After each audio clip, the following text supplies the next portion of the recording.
Hello student, मेरा नाम है सौरभ और मेरे YouTube channel Saurabh study material में आपका स्वागत है। तो जैसा कि मैंने बताया था आपको, चैप्टर आगे कंटिन्यू होगा फिजिक्स का। फर्स्ट चैप्टर आवेश एवं विद्युत क्षेत्र। तो उसमें हमने पढ़ा था, सबसे पहले पढ़ा था हमने स्थिर वैद्युत की, उसके बाद पढ़ा था आवेश क्या है, उसके बाद पढ़ा था हमने आवेश की संकल्पना, उसके बाद पढ़ा था आवेश का क्वांटिमीकरण का सिद्धांत, फिर आवेश संरक्षण का नियम, उसके बाद फिर हमने अगली हेडिंग लगाते हैं कूलाम बल। कूलाम बल का दूसरा नाम क्या होता है? स्थिर वैद्युत बल। तो अब इसकी तुलना हमें किससे करें जिससे हमें बढ़िया बेटर समझ में आए? तो हम इसकी तुलना कर सकते हैं गुरुत्वाकर्षण बल से। जैसे कि गुरुत्वाकर्षण बल होता है ना, वैसे। तो हम यहाँ लिखते हैं गुरुत्वाकर्षण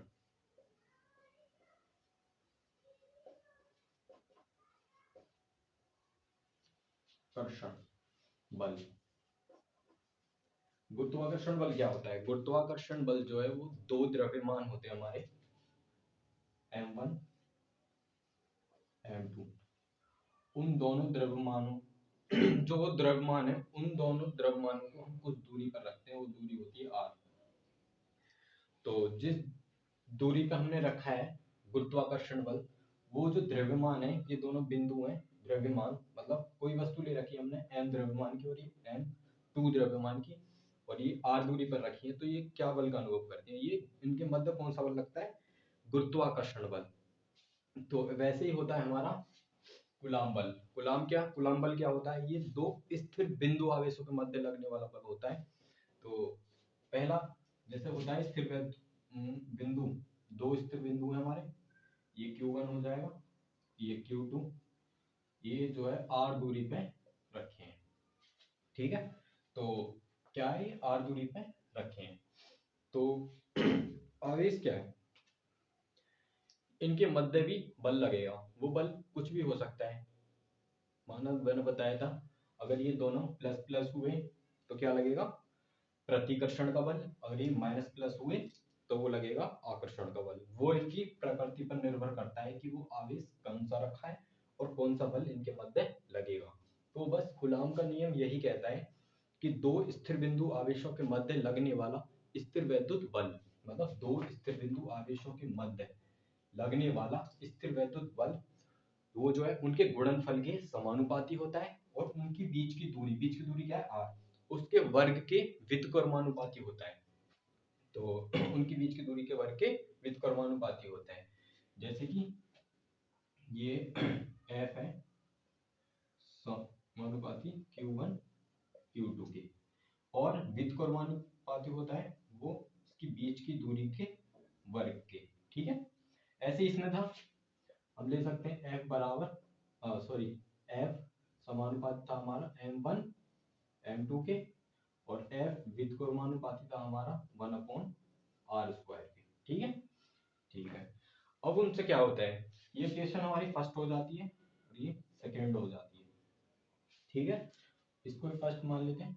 ये मैंने तुम्हें समझाने, इस बल को इससे कंपोज करके बता रहा हूँ, इससे बढ़िया बेटर समझ में आएगा, क्योंकि ये हमने 11th क्लास में पढ़ा दिया, गुरुत्वाकर्षण बल चैप्टर है पूरा। और ये सेकंड हो जाती है इक्वेशन। अब फर्स्ट और सेकंड को हम एक उसमें समीकरण में लिख लेते हैं। जैसे कि f समानुपाती m1 m2/r² के।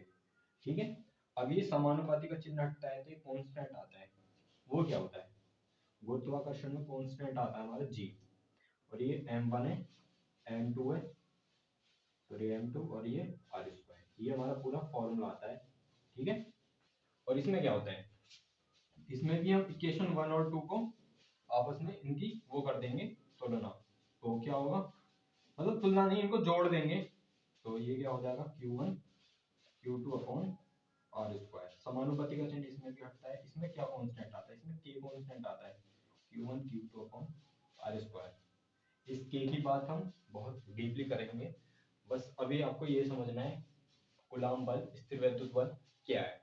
मतलब दो स्थिर बिंदु आवेश, स्थिर बिंदु आवेश का मतलब है कि वो आवेश चल नहीं रहा है, रुका हुआ है। दो स्थिर बिंदु आवेशों के मध्य, मतलब इनके मध्य लगने वाला लगने वाला बल, स्थिर वैद्युत बल, वो कुछ भी हो सकता है। प्रतिकर्षण का बल हो सकता है, आकर्षण का बल हो सकता है, कुछ भी हो सकता है, वो इनकी प्रकृति पर निर्भर करता है। तो ऐसे करके उनके समानुपाती होता है, इनके गुणनफल के समानुपाती होता है, और इनकी जो बीच की दूरी के वर्ग के व्युत्क्रमानुपाती होता है। तो ये इतना है, समझ में आ गया? नहीं आया और आ जाएगा, पहले इनकी डेफिनेशन लिखता हूं मैं, और तब अच्छे से समझ में आएगा ये। तो ये डेफिनेशन लिख चुकी है, तुम्हारी स्क्रीन पे है, बोर्ड पे है मतलब। तो इसको हम बहुत अच्छे से समझ सकते हैं। तो समझने का मतलब ये है, मैं तुम्हें पॉइंट बाई पॉइंट जैसा इस डेफिनेशन में लिखा है सेम वैसे ही इस बोर्ड पे उस फॉर्मूले को दिखाऊंगा जो लास्ट में हमें कूलॉम के नियम से मिलता है। तो चलिए, कूलॉम के नियम के अनुसार, मतलब कूलॉम साइंटिस्ट थे, उनके नियम के अनुसार दो स्थिर बिंदु आवेश, इसका पहले दो स्थिर बिंदु, हमने क्या है, हमने कहा है दो स्थिर बिंदु। सबसे पहले हमने दो स्थिर बिंदु लिए, एक ये बिंदु हो गया हमारा, और ये एक ये हो गया, ठीक है। दो स्थिर बिंदु आवेशों, तो इसने कहा है दो स्थिर बिंदु आवेशों, तो ये आवेश हो गया हमारा Q1 Q2, उनके मध्य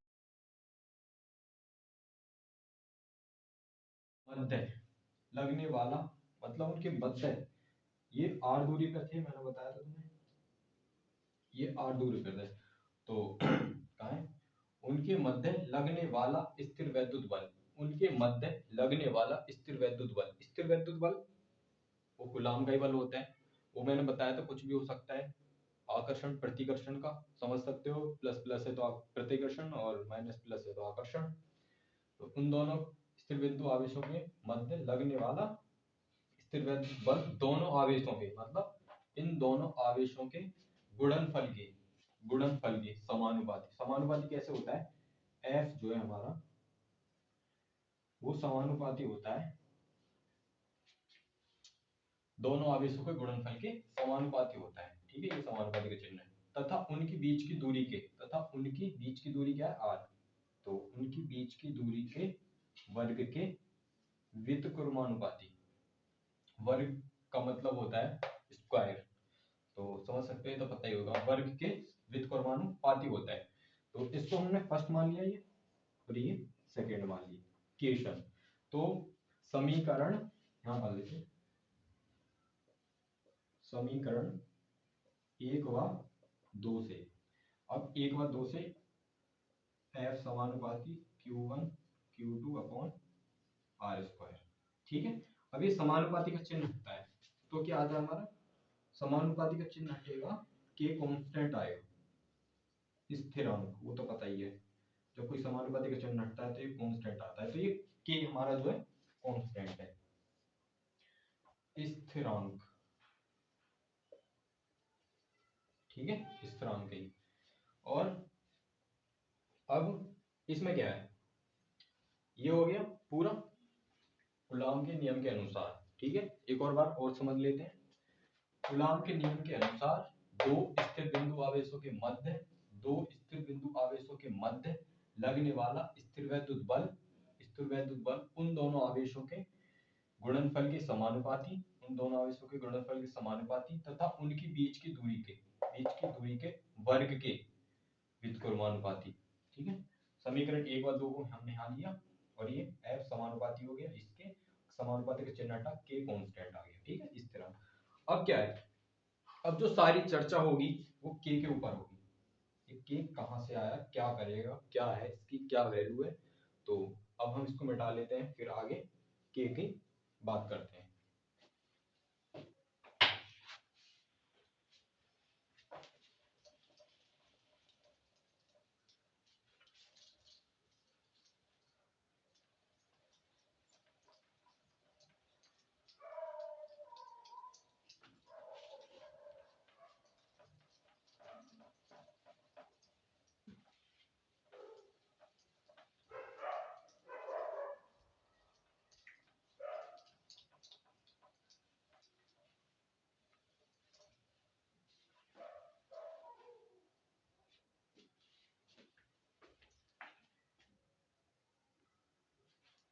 तो अगला क्या है हमारा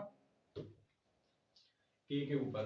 इसमें के का क्या करना है, के पे ये करना है कि के हमारा जो है वो किस बात पे निर्भर करता है, वो के आया है क्यों। जैसे उसमें आया था ना गुरुत्वाकर्षण में जी आया, तो हमें पता चल गया हाँ ये गुरुत्वाकर्षण है, उसकी वैल्यू होती है 9.8 ऐसे कुछ है।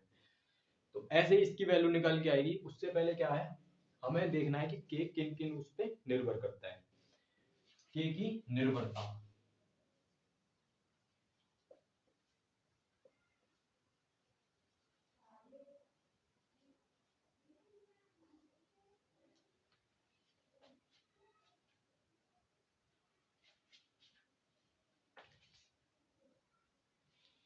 तो इसमें हमें देखनी है कि हमें इसमें क्या है हमारा कांस्टेंट आया था के, किस बल से, कूलॉम के नियम से। फॉर्मूला क्या था हमारा, F बराबर Q1 और सॉरी के Q1 Q2 upon are square. तो हमें किस बात की चर्चा करनी थी, के की, क्योंकि इसकी एक वैल्यू निकल के आएगी, तुम लास्ट में देखना एक इसकी वैल्यू होती है। उससे पहले हमें देखना है के किस बात पे निर्भर करता है। तो हमें यहाँ हेडिंग डालनी है के की निर्भरता, के की निर्भरता, ठीक है। के की निर्भरता, के की निर्भरता क्या है, के की निर्भरता होती है हमारी मात्रक पद्धति पर। एक होती है मात्रक पद्धति पर, डालते हैं नंबर फर्स्ट, मात्रक, मात्रक पद्धति पर निर्भरता। सबसे पहले क्या होता है, मतलब मात्रक का मतलब तुम समझते ही हो, मात्रक एसआई मात्रक होता है, सीजीएस मात्रक होता है, इसमें हम ज्यादा डीपली जाएंगे नहीं, बस एसआई मात्रक की जरूरत होती है। तो हमें क्या करना है, वो हमारा कूलॉम के नियम से जो हमारा फॉर्मूला आया था वो ये रहा हमारा, और यहाँ हमें करनी है के की चर्चा। के की चर्चा क्या है, मात्रक पद्धति पर। तो एसआई मात्रक, ठीक है, एसआई मात्रक। तो के बराबर क्या होता है, के बराबर होता है 1/4 पाई एप्सिलॉन नॉट। आराम से बस देखते जाओ, सारे डाउट क्लियर करूंगा। ये तुम्हारे दिमाग में आ रहा होगा एप्सिलॉन नॉट क्या है, पाई तो पता ही होती है सबकी। तो क्या एप्सिलॉन नॉट, एप्सिलॉन नॉट क्या होती है, एप्सिलॉन होती है हमारी निर्वात की विद्युतशीलता। क्या होती है, निर्वात की विद्युतशीलता। एप्सिलॉन नॉट बराबर होती है निर्वात की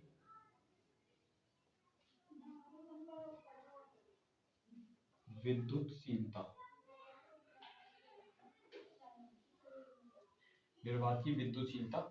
कोई पूछे कि एप्सिलॉन नॉट क्या है, तो निर्वात की विद्युतशीलता होती है कि सॉरी एप्सिलॉन नॉट। अब इसकी एक वैल्यू भी होती है 8.85 इंटू 10⁻⁻12, ठीक है, ये होती है। ये ऐसा नहीं है मैंने अपनी तरफ से, ये है ही, ये हमारी जो है ये है ही, ये मतलब फिक्स है, ये वैल्यू फिक्स है, ठीक है। तो अब इस के का मान निकालने के लिए हम एप्सिलॉन नॉट की वैल्यू हमें यहाँ रख देनी है। जैसे ही हम एप्सिलॉन नॉट की वैल्यू यहाँ पे रखेंगे तो एक वैल्यू आएगी सबसे, जैसे आप इसे सॉल्व करोगे इसकी वैल्यू यहाँ रख के सबको सॉल्व करोगे तो उसकी लास्ट में वैल्यू निकल के आएगी 9 × 10⁻⁹, ठीक है, ठीक है। अब क्या होता है, हमें इसका मात्रक निकालना है, जो हमें इसके पीछे लगाना है, भाई के का मात्रक होता क्या है। तो के का मात्रक हम कैसे निकालेंगे, के का मात्रक यहाँ से निकल सकता है इजीली।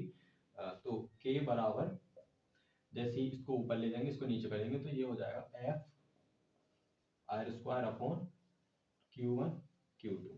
यहाँ से निकाल सकते हैं हम के की मात्रक पद्धति, मतलब इसका ऐसा ही मात्रक क्या होता है। तो बल का तो हमें पता ही है न्यूटन होता है, और दूरी का सबको पता है मीटर होता है, स्क्वायर है तो मीटर स्क्वायर।